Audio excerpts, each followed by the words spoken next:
Hello, parents, and welcome to Back to School Night. I'm really sorry for any of those who weren't able to attend Back to School Night and are now having to just watch this video. So hopefully the information I'm providing is helpful to you and to my class. Let me introduce myself. My name is Cecilia Knapp. I am a third-year teacher here at Cape and Mount Carmel, and I am the Salvation History teacher for the school. And if you are a little confused about the title of the class, Salvation History is your child's religion class for this semester, and we will be studying the Old Testament. I'm very excited to be teaching here again for my third year, and I'm very excited to have all of your children in my class. It's a very exciting time, and I really enjoy teaching freshmen. There are just a few things about the class that I want to cover really quickly, and hopefully if you have any questions at all, hopefully your child can answer them first. And then if you have any more questions, please feel free to email me. The first thing I want to talk about are just kind of the things that I'm going to be covering in class. And so I will be teaching from the Old Testament, and I will be using the Catholic Old Testament. And I just wanted to clarify that the things that I am teaching are completely in line with the Catholic Church. The content that I am taking this from are all from teachings of the Catholic Church, just so that you are aware that is where all of my teaching is coming from. None of this is something I've made up or just pulled out of the blue from somewhere. All of what I teach is in line with the Catholic Church. A couple of other things for the class: the materials that your child is going to need for the class. They should know this by now, is that they need a New American Bible. The New American Bible is a Catholic translation of the Bible, and it's the scripture that we read from during Mass. And so that is the translation that we're going to be using in class. And so their biggest material, this is their textbook for the semester, is the New American Bible. So they need to make sure that they have that. They know that if they don't have one and they need to purchase one, they know to come to me for that. Okay. A couple of other things is that they will need paper, and preferably a 3-ring binder with 3 tabs in it. But if they're more of an accordion style student, that's fine by me, just as long as they have 3 tabs, a place to store papers for my class. The biggest thing about this class, about the religion classes in general, that I want to share with you, just to make sure that I get my point across, is about service hours. Here at Capen, we do require our students to fulfill a certain number of service hours. Okay, and those are in 4 different categories, a different category for each school year.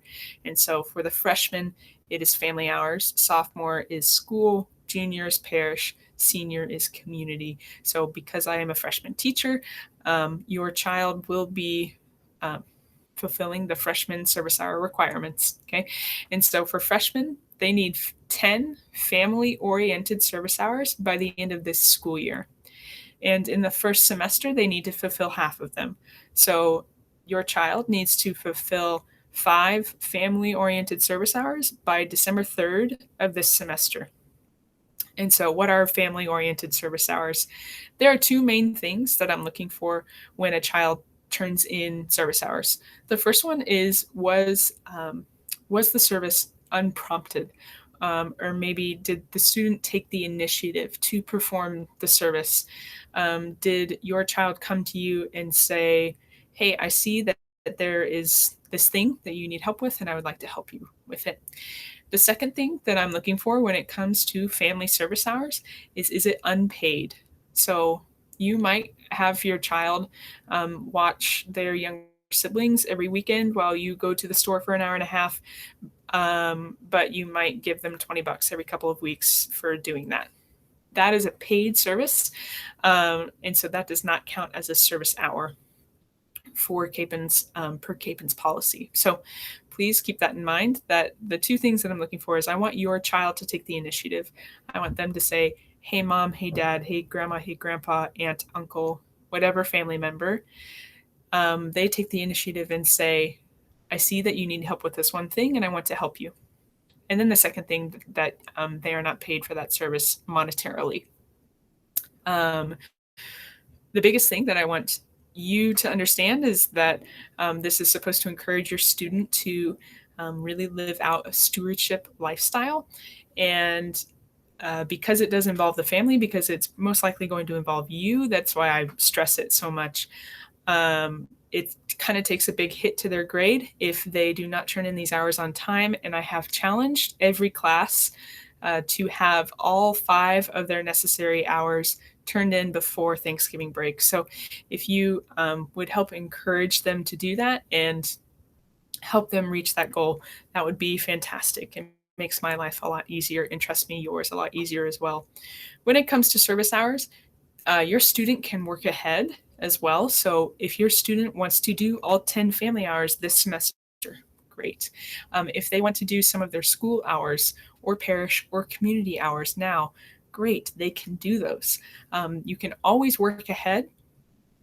I would actually highly recommend working ahead. I know plenty of students who have finished all 80 hours that they need by the end of their time at Capon, have finished it all by the time they are sophomores. And then they don't have to worry about them for the last couple of years. So I would encourage you to encourage your student to work ahead and really stay on top of their service hours. Trust me, it'll be a great benefit to you and to all of their teachers. So really, those were the main things that I wanted to talk about. I just want you to be aware that if you have any questions at all, please feel free to email me.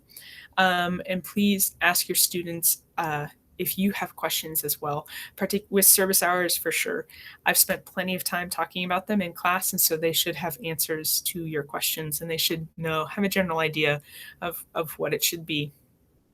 I think that's just about it. Again, any questions, please send me an email. I'd be happy to respond. And I just want you to know that I am very excited to be teaching your student this semester and to be helping them grow in their understanding of who Christ is, especially through Scripture. So thank you and have a good evening.